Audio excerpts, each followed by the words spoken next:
గెలుపు అంటే అందరికి ఇష్టమే, కానీ ఆ గెలుపు వెనకాల వందల మంది ఉన్నా ముంగటినిపించేది ఒక్కరి పేరే.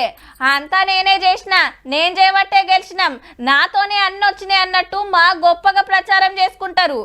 అదే ఓటమికి వస్తే అప్పటిదాకా లైన్లు ఉన్నోళ్ళు పక్కకు పోతారు, అసలు ఏం సంబంధం లేనట్టు ఇంకొకరి మీద మర్రేస్తారు. రాజకీయంలో ఈసొంటి చిత్రాలు షాన్నే జరుగుతుంటాయి. కారు పార్టీలో ఇప్పుడు గదే నడుస్తుందిలో. పేరుకు రామన్న, తిట్లకు హరీష్ అన్న, కారు కథనే గమ్మతున్నది. పవర్ ఉన్నప్పుడు కేసీఆర్ సార్ తర్వాత ఇవ్వాలంటే అన్నిటికీ కేటీఆర్ సారే ముంగట వాడేది. కానీ ఇప్పుడు రామన్న సైలెంట్ అయ్యిండు, హరీష్ అన్నని ముంగటికి దోషిండ్రు. అసెంబ్లీలో సర్కార్ తోని టగ్గఫర్ లడాయి నడుస్తుంటే సార్ ఒక్కడే కొట్లాడిండు. 2 మాటల అసెంబ్లీ మీటింగ్లు పెడితే BRS LP leader KCR sir ఒక్క రోజు కూడా సభకు రాలేదు. ఇక పక్క కేటీఆర్ సార్ కు రేవంత్ రెడ్డి సార్ కు ఫైటింగ్ నడుస్తుంది అనుకున్నారు అంతా. కానీ ట్రబుల్ షూటర్ అని పేరున్న హరీష్ రావు సార్ లైన్ లోకి వచ్చిండు. అటుకెళ్లి సీఎం మంత్రులు జరిగిన తప్పుల మీద ప్రశ్నిస్తుంటే ఒకడే కొట్లాడిండు అందరితోని.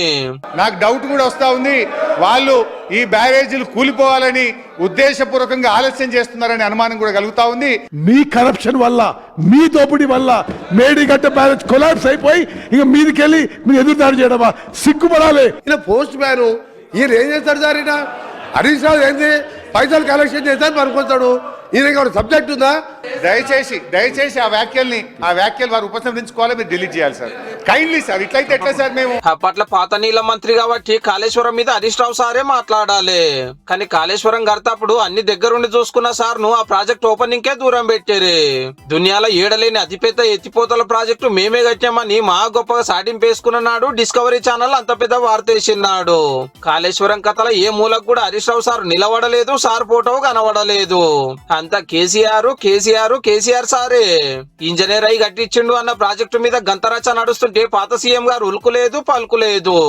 మహారాష్ట్రతో అగ్రిమెంట్ చేయకుండా తెలంగాణను నిర్లక్ష్యం చేసినందుకు ఈ కాంగ్రెస్ పార్టీ నాయకులకు క్షమాపణ చెప్పాలి. మాజీ మంత్రి హరీష్ రావు గారిని నేను నిలదీస్తున్నా, మీరు ఈ దుర్మార్గాలకు పాల్పడ్డది మీరు. 18లో ఎందుకు మిమ్మల్ని మంత్రిగా బర్తరఫ్ చేసిండని నేను అడుగుతున్నా. ఆ తర్వాత వచ్చిన చంద్రశేఖరరావు ఈ పాపాలకంతా వాళ్ళిద్దరు కారణం కాదా అధ్యక్ష? పవాళ్ళు ఉన్నప్పుడు ఓపెనింగ్లు, శంకుబండలు, పార్టీ మీటింగ్లు కేటీఆర్ సార్ మీదకెళ్లే నడిచేది.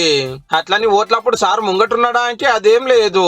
దుబ్బాక హుజరాబాద్ బైపోల్లా ఓడిపోతామని తెలిసి హరీష్ అన్నను ముంగట పెట్టిండ్రు. అదే మునుగోడుకొచ్చే వరకు ఎర్రన్నలతోటి పొత్తు పెట్టుకుని కేటీఆర్ సార్ కు పెత్తనం ఎత్తిరు, 100 కోట్లు గుమ్మరిచ్చిండ్రు. పక్క గెలిచే ఛాన్స్ ఉందనే గిట్లా చేసిరని అప్పట్లో గులాబీ పార్టీలు అయితే గుసగుసలు నడిచినాయి. రాజకీయంలో గొప్పోళ్ళు అయితే పవలున్నోళ్ళు, తప్పులైతే ప్రతిపక్షాల మీద కేసుడు మామూలే. కానీ సొంత పార్టీలనే పేరొస్తే కొడుకునో తిట్ల కల్లుని ముంగటేసుడే చిత్రం ఉన్నది పో.